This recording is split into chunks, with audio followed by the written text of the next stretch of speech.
স্বামীর জন্য সাজুগুজু করা, কি কইছি কোন? আমাদের সমস্যা হলো স্ত্রী যতই সুন্দরী হোক এই বেডি না সাজার কারণে এটার চাকরানি মনে হয়, আর বাইর হওয়ার পরে চাকরানিটা যেভাবে সাজে এটার রাজরানী মনে হয়। ফাল্লার থেকে নিজের মাইয়া বাইর হইছে, বাপে কয় সুবহানাল্লাহ, এটা কার মাইয়া রে? মানে এত কালো ছিল এত সুন্দর হয়ে গেছে। কথা বুঝে আসছে? প্রতি রাত্রে স্বামীর জন্য সাজা, এটা সুন্নত। বলেন কি? যে সমস্ত স্ত্রীদের এই দাবি আমার স্বামীর চরিত্র ঠিক না, চোখ ঠিক না, কি ঠিক না? আমি একজনের জিজ্ঞেস করছিলাম, ভাই তুই যে বউ নিয়ে মাঝে মাঝে কক্সবাজার যাস, কেমনে যাস? ওটা তো রেড জোন।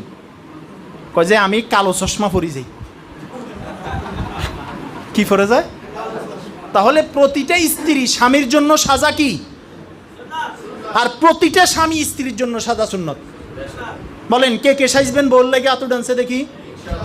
মানে গামের গেঞ্জিটা তার মুখের উপরে মারবেন ইনশাআল্লাহ। বলেন একটু পরিপাটি করে যাব। আমি যেমন চাই আমার স্ত্রীটিকে দেখতে সুন্দর লাগুক, দেখতে পরি মনে হোক, দেখতে কুমারী কুমারী মনে হোক, সেও তো চায় আমার স্বামীটাকে দেখতে যুবক যুবক মনে হোক, সুন্দর মনে হোক।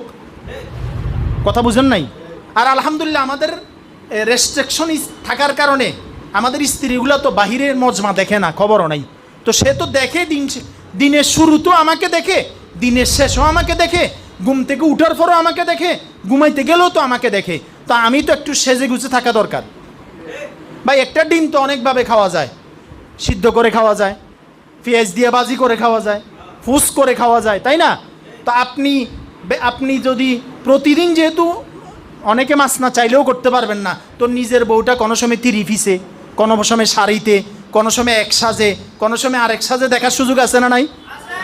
আমাদের না সুযোগ আছে মাসনার, এই বেডিদের তো এইটাও নাই, ঠিক নেই। তো আমারও এরকম হওয়া দরকার, আমারও এক এক সময় এক এক সাজ দিয়ে তার সামনে যাওয়া দরকার। ভাই এটা সিরিয়াস কথা, এটা হাসার কথা না, এটা জরুরি কথা। আমি যেমন চাই আমার চোখের হেফাজত হোক, তো আমার স্ত্রীরও তো চোখের হেফাজতের দরকার।